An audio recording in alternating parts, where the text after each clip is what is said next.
Bem-vindos de volta aqui ao nosso canal do Traders Club. Meu nome é Felipe Pontes, sou diretor educacional do Terceira, da área educacional do Traders Club. E no vídeo de hoje nós vamos falar sobre a simetria informacional no mercado de capitais. Como é que o investidor ele pode identificar de alguma forma informações que são ruins ou informações que são desencontradas no nosso mercado de capitais para investir em ações. Então aguardo vocês aí após a nossa vinheta.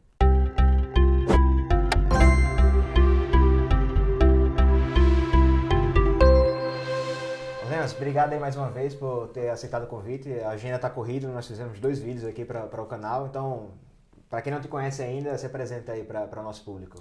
Bom, Felipe, obrigado pelo convite.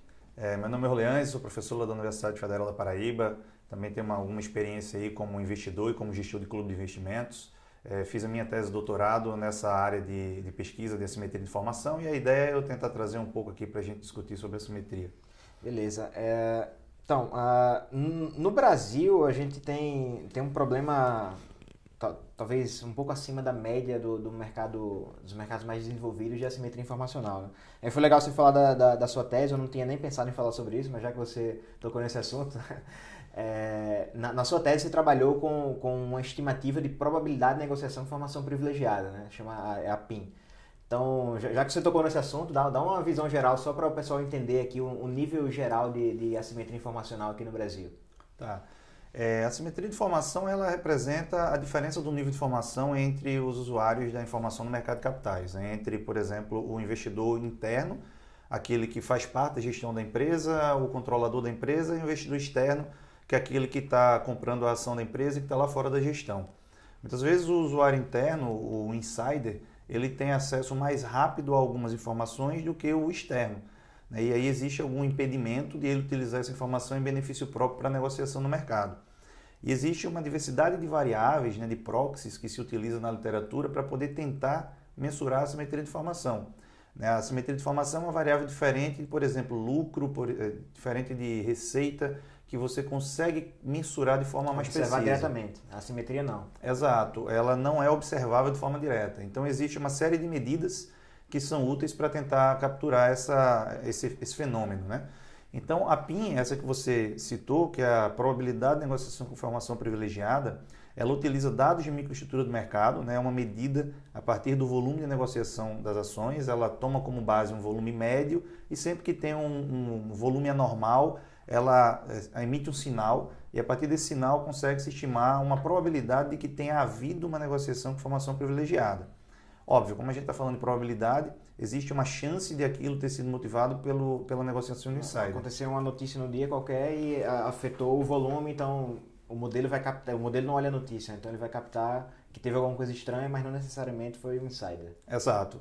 E normalmente mercados emergentes, como o mercado brasileiro, que tem uma proteção acionista em um nível mais inferior do que mercados desenvolvidos, ele acaba criando oportunidades para que esse tipo de negociação ocorra. E aí os níveis de probabilidade nos mercados emergentes, como brasileiros, são maiores do que nos mercados desenvolvidos, onde tem um volume maior de ações sendo negociadas, um volume maior de investidores, e isso abre espaço para esse tipo de análise. Então, tem uma coisa legal sobre esse trabalho, para o pessoal ter ideia aí do trabalho que isso dá, usa dados de microestrutura de mercado, dados de frequência de minuto, né? O ideal seria segundos, mas aqui no Brasil a gente não tinha acesso a esses dados na época, né? Você na sua tese, depois eu também trabalhei com esse tipo de dados, mas é um volume muito pesado de dados que a gente capta padrões para tentar verificar se teve alguém com alguma informação especial, vamos dizer assim. Nós fizemos um trabalho juntos também com uma empresa específica, né? No dia que a gente publicou o artigo, recebemos um e-mail, até achei, vou ser processado aqui. Alguns, né? A empresa, não vou dizer o nome, mas começa com O, aí vocês pesquisam. E termina próximo ao final do alfabeto. E teve um caso também que nós fizemos com uma empresa que começa com J e termina também no final do alfabeto, esse caso também foi bem emblemático. Nós conseguimos captar que teve insider no mercado de ações à vista e no mercado de dólar. Então, é um modelo que é desenvolvido na academia, mas que no mercado a gente consegue usar. Você consegue usar na prática tanto para tentar antecipar alguma movimentação, ou até um órgão regulador como a CVM consegue usar para monitorar os insiders, né? Aqui no Brasil a gente consegue, nós temos o relatório 358, né, que as empresas divulgam, tem que divulgar até o dia 10 do mês seguinte, mas é um período muito longo, né? Com um modelo desse você consegue captar bem antes. Exato. A ideia é exatamente tentar, por meio de algumas medidas, essa é uma das medidas de assimetria, né? Existe uma série delas na literatura, que dão a oportunidade de identificar se há algo anormal nesse meio, né? Ou seja, a assimetria é essa diferença do nível de informação entre os agentes do mercado. Então, capturar isso é difícil. Então, essas medidas elas são úteis nesse sentido. Sim. E aí, óbvio, normalmente esse tipo de informação ela é prejudicial ao mercado, né? Ela acaba tirando muitas vezes a oportunidade de o investidor no mercado ele utilizar todas as informações que estão disponíveis e negociar imaginando que o preço que está ali está refletindo tudo aquilo que está disponível, né? E muitas vezes não está. Então a ideia é de fato tentar aproximar essa literatura do mercado de capitais. Então foi isso que eu fiz lá na tese de doutorado e que trouxe para algumas pesquisas posteriores, como essas duas que você comentou, que são pesquisas que de fato pegaram casos específicos e tentaram demonstrar que o instrumento ele é útil, né? Obviamente que não dá para afirmar categoricamente que aquele caso foi um caso de insider trading, que houve uma negociação informada, mas o termômetro ele é útil para isso, para identificar se a temperatura fugiu do controle. É igual aquela frase, eu não acredito em bruxas, mas que elas existem, né? Sim. E o modelo, como o nome diz, e recapitulando o que você falou no vídeo anterior, o modelo ele é uma simplificação da realidade, ele não é a própria realidade. Então não dá para tomar uma decisão cegamente pelo modelo, o modelo vai dar um direcionamento do que está acontecendo ali. E aí, qualitativamente, você tem que investigar melhor o que está acontecendo para tomar uma decisão. Exato. Uma dessas pesquisas que nós fizemos no fato que de fato ocorreu e que foi averiguado pelos órgãos competentes, nós buscamos analisar exatamente o período anterior, identificar se o modelo capturava essa possibilidade de ocorrência de evento, que a posteriori foi confirmado que de fato houve a negociação e o modelo de fato previu, né? Então, é um instrumento que está à disposição do mercado e que o mercado pode utilizar para tomar suas decisões de investimento. E óbvio, eu, assim como você, como a gente pesquisa isso é mais um elemento que nós podemos utilizar para as nossas decisões de investimento. Quem quiser saber mais sobre isso, procura o nome de Orleans Martins, do UFPB Lattes. Lattes é o currículo dele, currículo Lattes. Procura no Google, vocês vão encontrar o currículo dele, vai ter um monte de artigo falando sobre isso aí. E Orleans é um dos caras mais didáticos que eu conheço. Os artigos dele são muito bem explicados, a metodologia é muito bem explicada. Então você vai entender a metodologia. Talvez você não consiga aplicar a estatística, que o modelo é bem pesado. Mas ele tem uma alternativa para isso, que é uma pesquisa recente dele, que é mais fácil para o investidor comum utilizar. Mas antes de entrar nisso, eu acho que era legal fazer um comentário geral sobre o artigo lá de Akerlof, do mercado para limões. A ideia de quão essa assimetria informacional é prejudicial para o mercado. Você quer dar uma visão geral sobre isso? Sim, é legal porque a gente acompanha muito também no Twitter, volta e meia o pessoal faz umas discussões legais, né? E tem as famosas tretas de Twitter. Essa é uma das tretas que normalmente o pessoal cria lá, né? O mercado é ou não eficiente. E, bom, os trabalhos que falam sobre a simetria de informação, eles tomam como uma base de referência a hipótese do mercado eficiente, né? Então, quando eu fiz a minha pesquisa do doutorado, eu tomei como base essa teoria que afirmava que são os trabalhos de Eugene Fama, né, que o Prêmio Nobel fala sobre eficiência do mercado, e aí ele define eficiência em diferentes níveis. E a simetria de informação no nível de mercado eficiente da forma forte, ela prevê que o negociador informado ele consegue obter uma vantagem no mercado, né? Então, uma pessoa de dentro da empresa conseguiria, com informação privada, negociar e ter um benefício com aquela negociação. E aí o Akerlof traz essa discussão de assimetria de informação, falando sobre como existe o nível de diferença de informação entre os participantes do mercado. E aí ele utiliza o mercado de limões como sendo um exemplo, né, que é o mercado de carros usados nos Estados Unidos. Aqui no Brasil a gente chama de abacaxi, né, o carro ruim. Não sei como é aqui em São Paulo, mas lá na Paraíba chama de abacaxi, né? Abacaxi, eu já ouvi falar também mamão, o carro é um mamão, né, porque, enfim, machuca fácil. E aí a discussão ela vai bem mais ou menos nesse caminho, ou seja, você tem um mercado de carros usados em que tem um comprador e um vendedor. Ora, o vendedor ele tende a só apresentar as informações que são úteis a ele. Ele tem a vantagem informacional. Isso, que maximiza o valor do carro dele. Que ocorre mais ou menos no IPO, né? É mais ou menos o mercado de IPOs. Exato, ou seja, você prepara a noiva para o casamento, Exato. né? Então, a empresa vai lá toda bonita no momento do IPO, no momento da venda do carro, então a gente também lava o carro, dá aquele polimento, então prepara o carro para que o carro pareça melhor do que de fato ele é. E o vendedor, ele tem todas as informações sobre o veículo, ele sabe todas as artimanhas que o veículo pega ali, o que ele tem. Né? Exato. Enquanto que o comprador não. Então existe uma diferença de nível de informações. E aí o comprador, ele busca se municiar com todos os instrumentos possíveis para diminuir esse nível de informação. Eu costumo utilizar um exemplo muito comum nesse caso específico, que é aqueles laudos que hoje se exigem no momento da venda do carro. Então o comprador, ele vai comprar um carro usado, ele vai numa dessas oficinas que emitem esses laudos de avaliação e aí o especialista vai analisar o veículo todo e emitir um laudo. Então isso é uma forma de diminuir a assimetria de informação. No mercado de capitais a gente também busca fazer isso. Então é engraçado porque a minha migração para a área de finanças foi exatamente motivado pelo meu início no mercado de capitais como investidor. E eu comecei a pesquisar a assimetria de informação. A migração como acadêmico, né? Isso. Para quem não exato. sabe, Orlando pesquisar sobre educação. Antes de ir para a área de finanças. Educação dentro da profissão contábil. Da contabilidade. Né?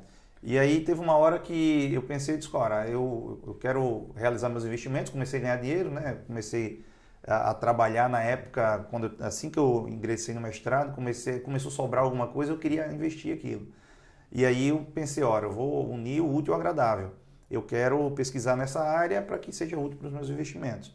E aí eu comecei a migrar para a área de finanças, análise de empresas, assimetria de informação, e aí foi quando eu comecei a trazer um pouco desse conhecimento de assimetria de informação para dentro do mercado de investimentos, né, com essa preocupação de tomada de decisão de investimentos. E aí é isso que a gente tem tentado fazer, aproximando um pouco essa teoria para dentro da discussão do mercado financeiro. Só uma finalização sobre isso. No final das contas, nesse artigo de Akerlof, quem gostar de ler, eu recomendo que leia esse artigo. É um artigo de 1970, mas que é útil até hoje. The Market for Lemons, o nome do artigo. No final das contas, o vendedor de carro usado, ele vai colocar um carro, ele vai exaltar as coisas boas e não as ruins. O comprador, ele vai saber disso, que o cara vai exaltar as coisas boas e não vai mostrar as coisas ruins. Então o comprador vai tender a pedir um preço menor pelo carro. O vendedor, ele vai tentar colocar um preço maior para eles se encontrarem no meio. Mas no final das contas, vai ter muita assimetria informacional. Então só vai ter vendedor de carro ruim e comprador que sabe que no mercado só tem carro ruim, então o cara vai puxar o preço mais para baixo ainda. Então no limite o mercado deixa de existir. Então esse é o problema da assimetria informacional no mercado. Nós temos que combater com todas as nossas forças, porque isso prejudica muito o mercado. Se tiver um mercado com muita assimetria informacional, a tendência é que no limite o mercado deixe de existir. Então essa é uma função muito importante que o Orleans vem desenvolvendo na pesquisa que ele faz sobre assimetria informacional. Mas para um investidor comum, uma pessoa que não tem muita base de estatística, de econometria, de finanças, ele não consegue estimar esse modelo de probabilidade de negociação informada. Então você desenvolveu uma pesquisa nova que é bem mais fácil de aplicar, né? Então você pode dar uma overview geral sobre essa pesquisa, que eu acho que é um trabalho muito importante, um dos trabalhos mais legais que eu já li nos últimos tempos aí. Bem legal, muita aplicação prática e fácil de usar. Exato. Eu acho que essa aproximação de academia e mercado ela é legal por esse sentido, porque o ideal é que nós tentemos trazer aquilo que é útil na academia para que tenha uma aplicação mais prática no mercado. E como eu pesquisava nessa área, então, como eu falei, existe uma série de variáveis que são úteis para tentar se medir esse fenômeno que é a assimetria de informação. E muitas dessas variáveis são variáveis mais complexas, né? Como é algo que não é mensurável de forma direta, então mede-se por meio de algumas variáveis, algumas mais complexas e outras menos complexas. E isso me incomodava muito como investidor de não ter uma medida específica para eu poder utilizar aquilo na tomada de decisão. A proxy, a PIN, que eu utilizei lá na pesquisa inicial, ela é uma proxy mais complexa, precisa de dados intradiários e leva-se um tempo para se estimar ela. Consequentemente, ela é pouco útil para a tomada de decisão. Só um detalhe sobre isso, nesse trabalho que nós fizemos com a JBS, se não me engano, eram tantos dados que o Glauco, que era o meu PIBIC, meu bolsista de iniciação científica, ele deixou um computador dele rodando os dados, acho que durante 2 semanas. O computador parado, só rodando os dados. O computador não era muito potente, era uma base de dados muito pesada, então para um investidor iniciante ele não tem como fazer um negócio desse. A matemática é pesada, os dados são pesados, precisa de um computador mais pesado também. Então é bem difícil estimar isso aí. Exato. E os dados são difíceis de se obter, né? Na época havia uma base de dados que oferecia esse serviço, que hoje não oferece mais. Eu pedi direto à Bolsa de Valores, consegui. Eu lembro que eu recebi acho que 14 DVDs cheios de dados. Então, assim, é um volume de dados muito absurdo. E isso me incomodava de certa forma. E em 2017 eu vim para São Paulo fazer o pós-doutorado aqui na USP com o professor Lucas Aires. E eu tinha uma ideia de pesquisa que eu vendi para ele, ele topou, a gente fez essa pesquisa. Então, desde 2017 que a gente tem trabalhado nesse paper. Então, fundamentalmente existe uma série de medidas específicas que podem ser utilizadas para indicar empresas que possivelmente tenham maior ou menor simetria de informação. Então, são medidas mais simples. Por exemplo, tamanho da empresa. Quanto maior a empresa, mais investidores ela tem, mais ela é seguida pelo mercado, né? Mais analistas tem olhando para os números dela. Jornalistas, cobertura de mídia. Exatamente. Então, é mais difícil se manipular uma informação de uma empresa dessa, né? Ou até mesmo de um insider negociar com uma informação de uma empresa dessa. Idade da empresa, quanto mais tempo de IPO ela tem no mercado, né? Mais ela tem informação publicada, mais pessoas seguindo, se ela tem, por exemplo, ADRs negociados na Bolsa de Nova York, se ela tem comitês de governança corporativa, se ela tem um número maior de analistas acompanhando. Então, tem uma série de medidas simples, que são números claros, que são utilizados como proxies, né, ou variáveis que remetem à assimetria, só que no sentido inverso. Ou seja, quanto maior a empresa, menor a simetria. Quanto maior a idade, menor a simetria. Se ela negocia ADRs, menor é a simetria. Mais analistas seguindo, menor a simetria. Exatamente. Então, todas as medidas elas apontam no sentido contrário. Quanto mais, menor a simetria. Então, isso me fez pensar, ora, por que eu falo de assimetria e eu não falo de informatividade? Ou seja, quanto melhores essas características da empresa, mais informativa ela é. Se ela é mais informativa, ela tem menor simetria de informação.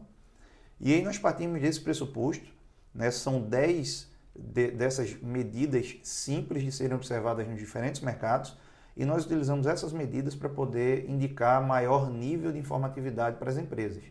E nós relacionamos isso à qualidade do ambiente institucional que a empresa negocia, por exemplo, a qualidade do ambiente de informação do país, se a regulação do país é boa, se o nível de efetividade do governo é bom, se o nível de corrupção é menor.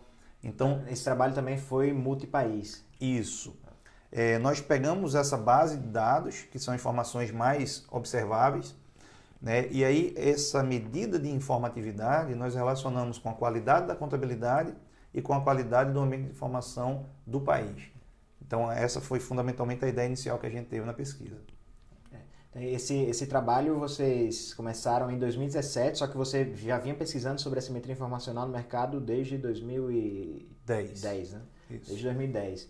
E esse artigo levou porrada em um monte de congresso, foi apresentado na Coreia. Exato. Eu iniciei a ideia em 2016. É legal para mostrar para o pessoal o processo de produção desse tipo de trabalho, né? Você Sim. tem a ideia, você vai levar porrada em um monte de congresso, fora do Brasil, dentro do Brasil. Esse artigo está quase sendo publicado numa revista que é uma revista boa da nossa área, né? Sim. Revista que é nos Estados Unidos, né? É uma revista americana. Que publica artigos sobre contabilidade internacional, né, em geral. Isso, exatamente. Eu construí a ideia lá em 2016, quando eu ofereci a ideia para o professor lá no meu projeto pós-doutorado, e aí ele topou desenvolver a pesquisa.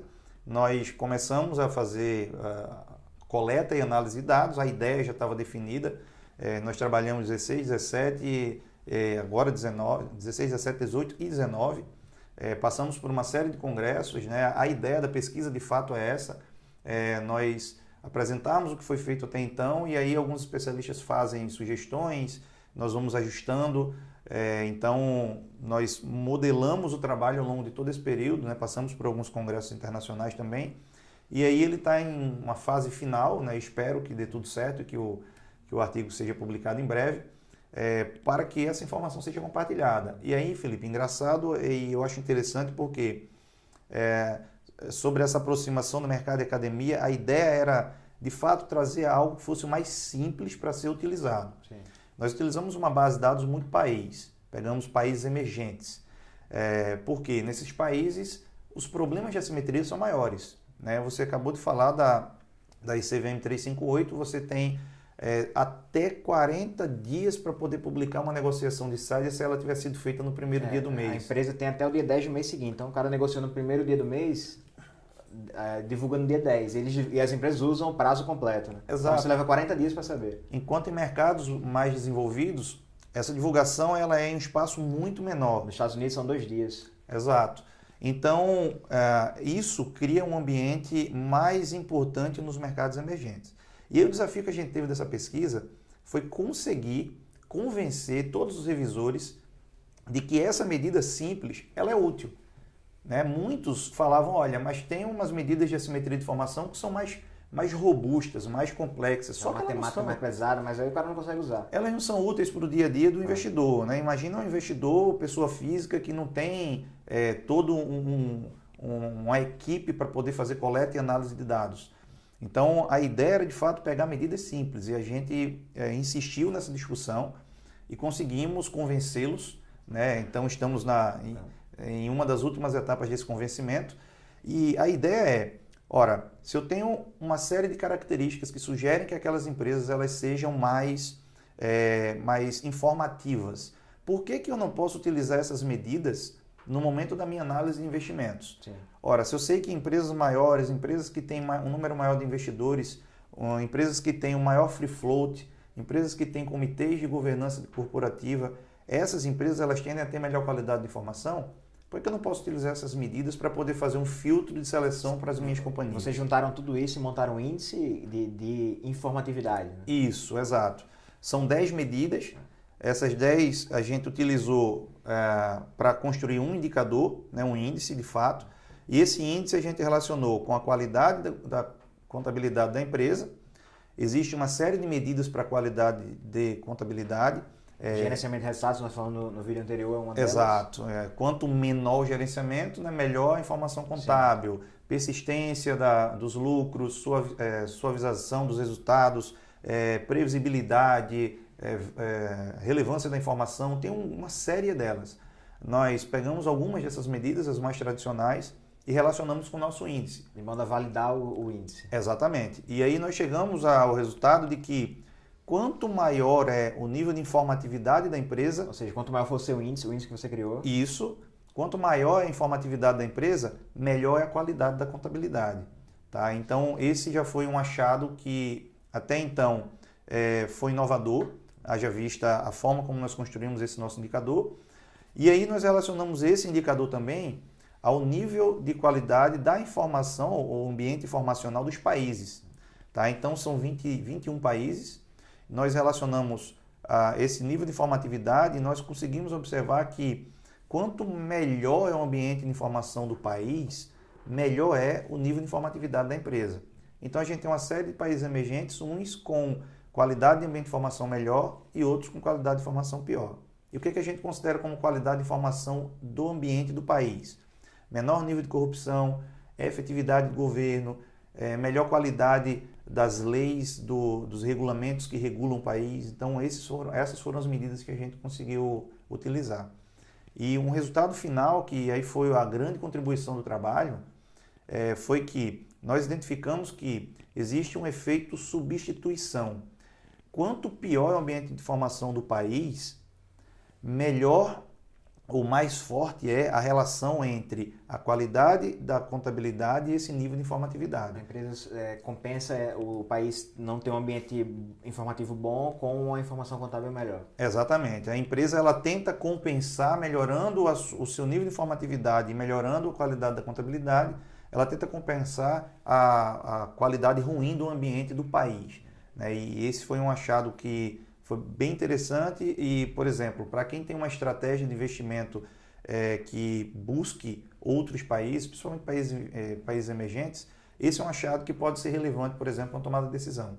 Sim. Então, fala-se, por exemplo, a gente fala muito em estratégia de investimento, tem algumas pessoas que utilizam filtros como os filtros de Graham para poder fazer seleção de empresas. Então, a ideia é que essa medida possa ser uma das medidas, por exemplo, semelhantes, obviamente sem fazer comparação com a de Graham, mas semelhantes a esse uso.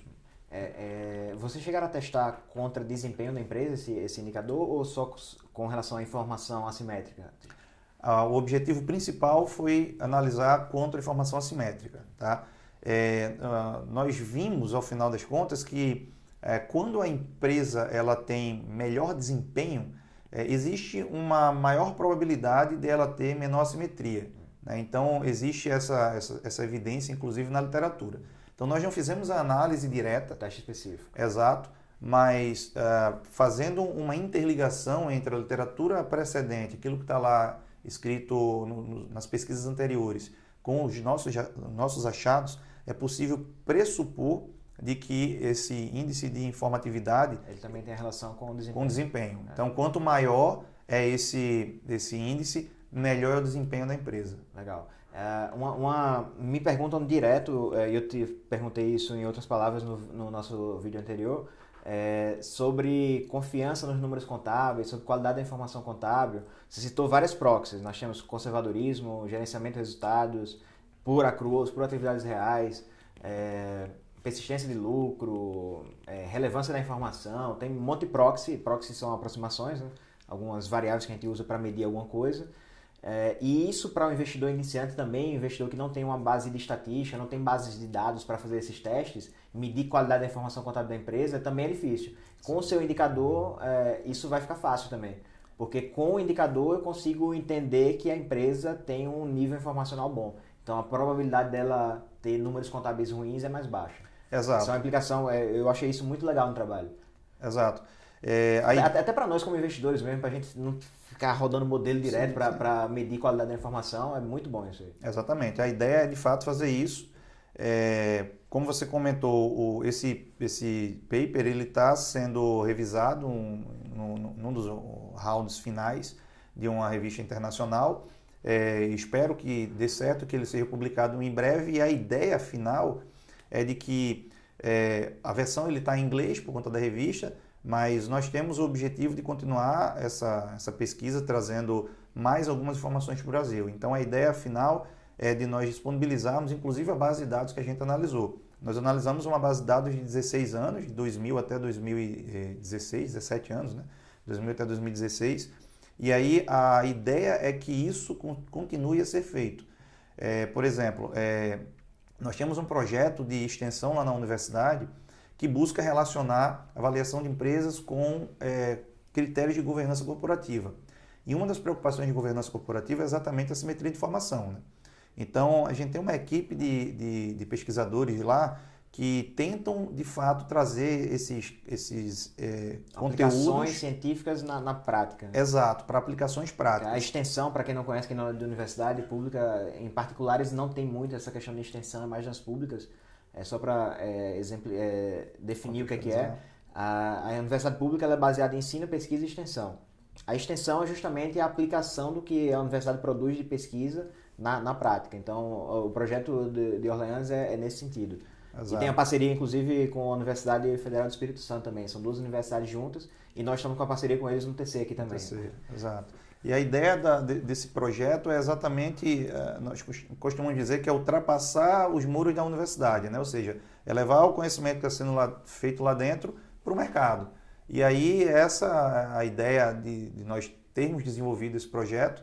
Então, uma das ideias é pegar esse indicador, né, trazer para lá e nós continuarmos a desenvolvê-lo, tá? E nós apresentarmos algumas aplicações práticas. Tá? Então, por exemplo, é possível filtrarmos as empresas brasileiras e identificarmos quais são aquelas que têm maior nível de informatividade. Sim. Seria possível, por exemplo, avaliar uma empresa ao longo de um determinado período de tempo para verificar se o nível de informatividade dela melhorou ou piorou. Então, são indicadores simples e que podem ser úteis nesse sentido. Então, tudo aquilo que auxilia o investidor na tomada de decisão, eu penso que ele é útil, né? E no final, a maior utilidade da pesquisa é essa, é entregar um produto que no final das contas seja útil. Então essa foi uma briga que a gente comprou quando começou a montar o trabalho e que tem dado certo, né? Então a ideia é tentar desenvolver nesse sentido. Beleza, legal. Nós na academia não costumamos ler muitos livros, tipo biografia, essas coisas. A gente lê muito artigo científico, né? Então eu queria te pedir para dar uma recomendação de livro e de artigo. Você teria alguma recomendação de livro para investidor iniciante que seria legal ler? Pode ser livro de contabilidade, de valuation, de investimentos em geral, e algum artigo que você acha legal, que já esteja publicado, que as pessoas consigam acessar. Artigos científicos, a gente tem uma série deles. Quem tem mais intimidade com a língua inglesa, a gente tem muito trabalho recente sendo desenvolvido. Tá? Então, uma sugestão que eu dou busca nas principais revistas internacionais na área de contabilidade. A gente tem uma série delas lá no meu blog. Eu tenho um blog de informaçãocontábil.blogspot.com. No seu blog também tem uma série de revistas citadas que publicam artigos mais recentes, né? Quem quer entender muito bem o que é assimetria de informação, eu acho que o pontapé inicial é o trabalho de Ockerloff. Eu acho que esse é o principal que deve ser lido, porque ele tem uma didática muito simples. Tem alguma matemática lá no meio. Mas dá para entender tranquilamente. Exato, é uma matemática simples, não é coisa de outro mundo. Ele explica muito bem as coisas. Exatamente, então esse eu acho que é o principal. Só pegando um gancho aí, eu recomendaria nesse sentido também um artigo de Grossman Stiglitz, de 1980. O título do artigo é On the Impossibility of Efficient Markets. O pessoal diz que na academia é consenso, todo mundo diz que o mercado é eficiente. Tem esse artigo da década de 80 que diz que ele fala sobre a impossibilidade do mercado ser eficiente. Esse artigo é muito bom também, fala de assimetria informacional. Assimetria informacional com hipótese de mercado eficiente. Perfeito. E se tiver alguma dificuldade com a língua inglesa e não conseguir ter tanta habilidade na leitura, a gente tem uma série de outros aqui no Brasil. A gente tem as principais revistas, então é bem fácil encontrar artigos sobre assimetria de informação. Eu tenho alguns lá, você citou o endereço lá do Lattes, você tem uma série de outros trabalhos também, então eu acho que são boas alternativas.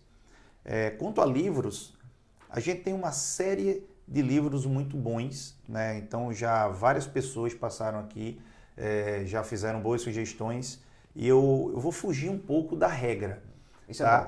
Eu vou fugir um pouco da regra. Eu poderia vir e falar de qualquer um dos clássicos aqui, mas eu vou falar de um livro que foi um dos primeiros livros que eu li, que é um livro brasileiro, de um autor brasileiro, de um investidor que começou investindo no período pré-crise de 2008, e aí ele perdeu quase tudo na crise de 2008, depois retomou os seus investimentos, que chama Manual do Pequeno Investidor em Ações, que, se eu não estou enganado, é do Fernando Almeida.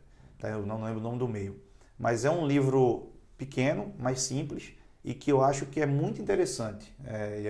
O que eu acho mais legal é que ele relaciona esse livro ao contexto brasileiro. Então, tem todos os outros clássicos, o Investidor Inteligente, e todos os demais que são boas literaturas, mas esse eu acho bem legal por ele contextualizar a questão brasileira. Ele fala de tributação e ele é bem focado para o investidor iniciante. Lá no blog, informaçãocontábil.blogspot, tem uma resenha. Se vocês buscarem pelo nome lá, vocês conseguem encontrar. Então, acho que é uma sugestão legal. O blog de Orleans é muito bom, tem muita informação legal lá. informaçãocontábil.blogspot.com. Acessem aí. Então, Orleans, obrigado aí mais uma vez pelo papo, né? Foi muito bom, mais uma vez, muita informação. Quem quiser aprender sobre contabilidade aplicada a investimentos, esse aqui é um dos principais pesquisadores no Brasil dessa área. Valuation, assimetria informacional, governança, tudo junto. Ele pesquisa sobre isso e publica muito no blog. Ele é menos ativo nas redes sociais. Eu estou tentando empurrar ele, mas tá difícil. A Olivia não deixa. Tá Olivia é minha filhinha de 7 meses. É isso aí, valeu. É difícil. Valeu, Felipe. Eu que agradeço a oportunidade. É sempre bom a gente poder ter esse espaço para fazer essa discussão. E aí vocês conseguem fazer isso muito bem aqui no TC. Eu acho que é uma grande contribuição para o mercado financeiro que vocês têm conseguido fazer. Então, parabéns aí pelo trabalho. É isso aí, obrigado. Então, pessoal, obrigado aí pela atenção, espero que tenham gostado e até a próxima. Valeu!